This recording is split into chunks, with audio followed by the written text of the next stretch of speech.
Hello, and welcome to an absolute discombobulating, an absolute wacky early chip strategy. Now, we all know Gary Lineker is usually the one that dry humps chips, but we as FPL managers are a close second on using our FPL chips. Now today, I introduce an idea, a strategy that could be season defining before it even starts. Maybe for the worse, but we'll see. With the potential of more points than anyone ever before at the start of a season. It's the Gameweek 1 bench boost, Gameweek 2 wildcard strategy. Yes, you heard me right. Now, I'm sure that when most people suggest an idea, they want to do the convincing first and then bring up the downside. But a decision this pivotal, this defining, is so extreme, I'm going to do the opposite. Starting with the reasons why you shouldn't use this strategy, which includes wasting your bench boost when another unknown opportunity could pop up that could work out much better, but again, unknown. Using your wildcard so early that you don't get a clear overview of the best players to choose, with also the transfer window still being open for a few weeks into the season. But usually your first wildcard is the most important part to your season as well. Especially now where there could be a few games cancelled and most people will want to keep their wildcard for as long as possible, just in case. And potentially getting the whole Game Week 1 bench boost team wrong, where you might not even end up with more points, whilst also then at a chip disadvantage.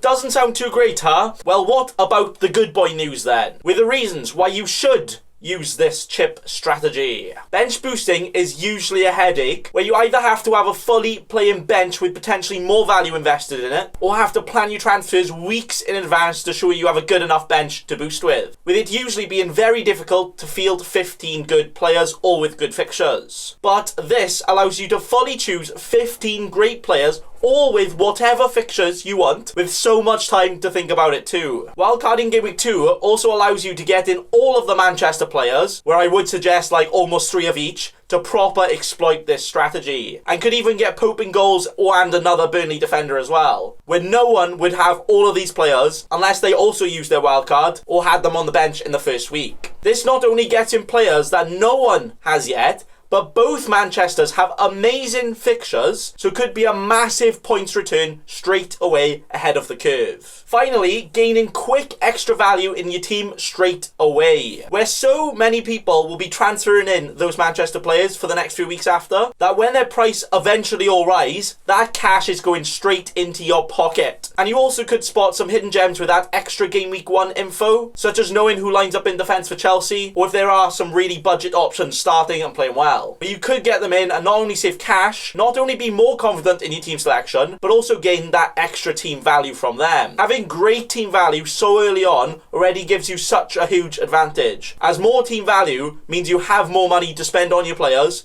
meaning you can effectively have a better squad than most. Also, an extra note, the guy who did finish number 1 before he got his account deleted by FPL last season did actually use his wildcard in Game Week 2 and said that was one of the main reasons he was so far ahead at the start, having those secret gems in straight away, such as Martial and Lundstrom at their price last season. Now that I've listed all of those disadvantages, it kind of sounds like a stupidly good idea, right? Which probably has a lot more upsides than downsides, and is so chaotic and so crazy, not many people will actually even think about it, never mind actually go for it. So I was planning on letting you know straight away that this strategy was so wacky and so unpredictable that I was definitely not gonna attempt it. But I'm kind of considering it now.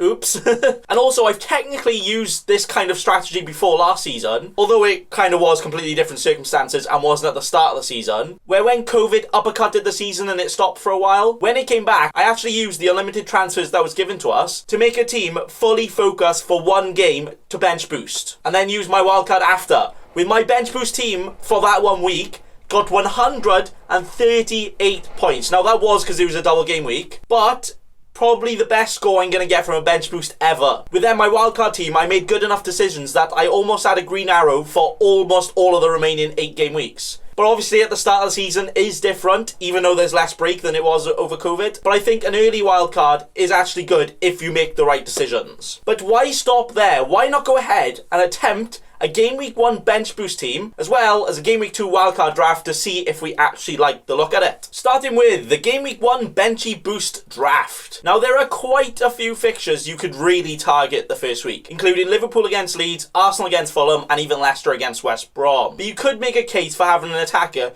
in almost all of these games, to be honest. Like, they are quite good. But the fact there are 4 teams not playing, you could actually have an attacking player from every single one of these 8 games, all at once with a bench boost, which wouldn't be possible in a normal game week, even with a bench boost, as you can have a combined 8 midfielders and forwards, and there are 8 games in Game Week 1. Also, if you are definitely going to wildcard straight after, then you only need to care about the players just for this week. So you can have players that have huge fixture swings that not many people will get in, even if you think they might do well, such as West Ham players, where after Game Week 1, their fixtures are terrible. But starting the draft straight away with the goalkeepers, where I've gone for Leno and McCarthy. I'm not sure if Leno's knee is still bending the wrong way, and if he can actually play, but let's pretend he is for now, because he probably will be back in time. If not, Martinez is cheaper anyway. Then a potential clean sheet against Fulham will definitely be safe in the bag. Also, with Arsenal's fixtures getting bad after Game Week 2, meaning not many people would want an Arsenal goalkeeper in goals, and their defence has been a lot better under Arteta, with next to him being Alex McCarthy. Now, he might end up being one of the most popular cheap goalkeepers because of the great fixture run they have, but starting the season off against a terrible, poor Palace right now in terms of form should be one of the safest clean sheets on paper, unless big man Bentchy has something to say about that. But it's probably one of the ones that most people can be most confident about. So straight away, we have 2 goalkeepers with great fixtures and both above minimum value, which again would take weeks or basically wasted transfers just for goalkeepers to set up for a normal bench boost later on in the season. Moving on to the defence with this. We have Sir Trent, Tesco kit carrier Tierney, Eric Dyer, Vinagre, and James Justin. All with the potential of clean sheet points, with all of them apart from Dyer being very attacking fullbacks, where you would imagine at least one of them could get something, especially with Trent against Leeds and Tierney against Fulham. Also, James Justin plays the other promoted team, so you have all of the favourable fixtures. Now, this backline isn't the riskiest and does contain a lot of popular picks, but there's probably no one that will start all of these, and you can all agree there's great potential for all of them to get points in the first week, which you can never really say for a bench boost later on in the season with your defenders, as you probably have minimum price defenders on your bench, unless you've potentially wasted time and transfers just to get in defenders for it. Also, having defenders that are guaranteed to play on your bench for a bench boost is rare unless you've used a lot of transfers. So doing it this way could make sure that all of your players play and that you could have the best bench boost team you could have all season. And now I'm accidentally convincing myself more and more to do the strategy. Oops. Moving on to the midfield with this. We have Mo Salah, Sultan Pepe, Ziyech, James Madison, and Saint Maximum. Saint voice crack, apparently. Salah will probably be the most popular pick at the start of the season, and probably the best option to captain too, so that is why he's here. And obviously it would be nice to have a Aubameyang for this, but to have 15 starting players means you do have to spread out the funds a bit more. But remember, you don't have to go for this. You could have a completely different team if you want to do this. This is just my example draft. But Pepe, on a good day, and now with a bit more understanding of the league, could easily get something against Fulham. Ziyech is here, and might be too risky for some people to choose as an initial pick, even though he's a really good player. But with this strategy, saying you're only going to have them just for one game, the risk is very much reduced. And he plays Brighton first, so I definitely think there's a possibility of a haul there. James Madison is back finally for Leicester, where they usually play a lot better with him. And even though they've been in bad form, their first game against West Brom could be a very nice opener for James Madders. Saint Maximum is also here, but could easily be Armstrong or even Susek or any other budget player. But with the current setup I got, I've spread out the funds so much that we still have to have some budget players here. But him against the wibbly-wobbly West Ham defence could be very good. But personally, I wouldn't like to own him for a large part of the season. But for a one-off, not bad. And that is the midfield, all of them being wingers or playmakers that are always involved in goals. Where on the first day of the season, there's usually more goals going around, as teams may not have found their best starting lineup if they made a lot of transfers. Usually you see it in promoted teams, as if they brought in new players, their new partnerships might not work. Moving on to the finishing forward line with this. It's Harry Kane, Antonio, and Che Adams. Kane finished the season in great form and could be a very good pick at the start of the season, but even at a lowered price than before, he's still expensive, so could turn some people away, where he could still get all the goals for you. Mikel Antonio is next to him, who on paper is one of the best value picks of the season, with him having one of the best goal-scoring records out of anyone at the end of the season last season. But now the fixtures are out, and apart from the first game against Newcastle, the rest of the fixtures are very bad, meaning a lot of people aren't going to pick him. But for the first week against Newcastle, he could possibly even score an hat-trick, like genuinely. Finishing the team with Che Adams. Now, most people will go Mitrovic at this price, but Mitrovic has Arsenal first, so not the best straight away. Where Che Adams is finally actually starting to understand where the net is, where hopefully he can continue his little goal-scoring form at the end of the season, where in a one-off game, he could easily match Ings' score for much cheaper. And there we have it, 15 starting players, all with great fixtures, all with great potential to score. And no one else in the game can have all of these at once, unless they are also a crazy son of a gun and playing their bench boost in the very start of the season. Double Liverpool here, double Leicester and triple Arsenal, all against the newly promoted teams, where on paper they should beat them all by possibly quite a bit, as well as at least one attacking asset in every game, apart from Sheffield United Wolves, where that will probably be the tightest one. And realistically, this team should score way above the average, where even if half the team fails, you still have 4 extra players to count on. So with this strategy, it's effectively a free hit, but bench boost. So that could be very good, very nice. Again, could have a completely different team, could swap out Kane for Werner, Salah to Aubameyang, Madison to Mount, or even Trent to Doherty. You don't have to do this one, you can just have a try and see if you like one. I think very worst case scenario, you probably still score just above the average because you have extra players playing, or even if like half the players don't return, the extra appearance points should also help that score. But like if half of the players do return, you could actually be one of the highest scoring teams in the world for the very first week. Not bad. Now, moving on to the potential Game Week 2 wildcard team. Now remember, the reason you would choose this strategy and wildcard this early is mainly to take advantage of that extra Game Week 1 info that most people wouldn't have when choosing their Game Week 1 team. So you want to make sure you make wise picks that most people wouldn't have yet, as they are probably prioritising other transfers too. But also the fact you could find some very hidden gems and can load out on the players that had a blank Game Week in Game Week 1 that most people also won't have straight away. Now, it's quite hard for me to put those particular players in my draft here because I have absolutely no clue what hidden gems will appear yet, otherwise they wouldn't be done. And that is the advantage of effectively choosing the starting team with an extra week info, but with the expense of your first wildcard, which to some is definitely a turn off. Where I'm going to reveal this wildcard draft team straight away with this.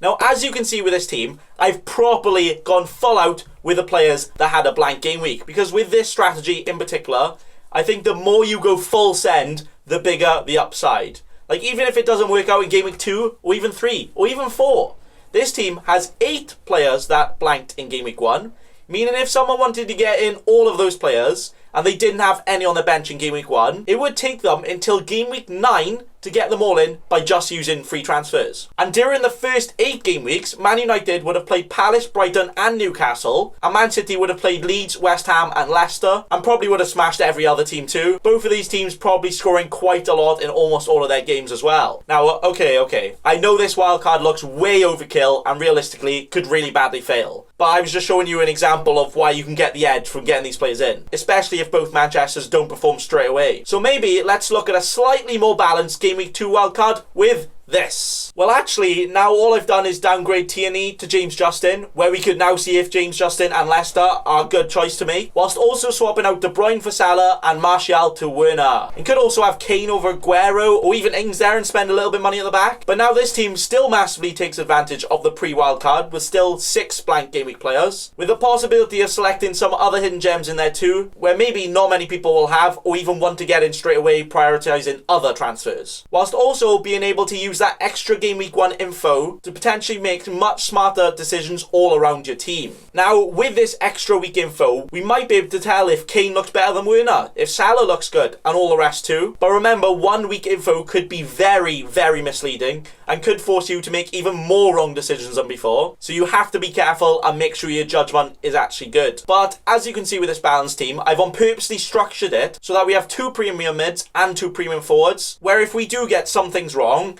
it's still not the end of the world, as you still have your free transfers just like everyone else. Where everybody might be using the first few transfers to get in the players that you already have in as well. So you could effectively have what looks like a lot more transfers than everybody else. Also now you can have potentially the best value players in the game in Greenwood and Foden, where I feel like most people will try and prioritise like the De Bruynes and Brunos first, who you could also have in your team. But remember, the other main point of doing this, the extra gained team value. I can imagine so many people wanting to transfer in all of the Manchester players that I can see almost all of their values increasing quite a lot quite early on as well. Like especially if some of them go and end up hauling in the first few weeks. There will be so many transfers in, I think some of their prices could go up a lot. But with FPL, they do change the algorithm for pricing, and sometimes it doesn't go up that much at the very start of the season. But I think within the first like 5 to 10 game weeks, I think a lot of them could rise a lot. And with an entire team like this, you could potentially earn like $1 million within the first week in team value. And not just from Manchester players, from potentially the players you got in from that extra game week 1 info that other people want to get in and eventually will get in, also rising their value. And let's say your Manchester assets haven't actually returned more or anything close to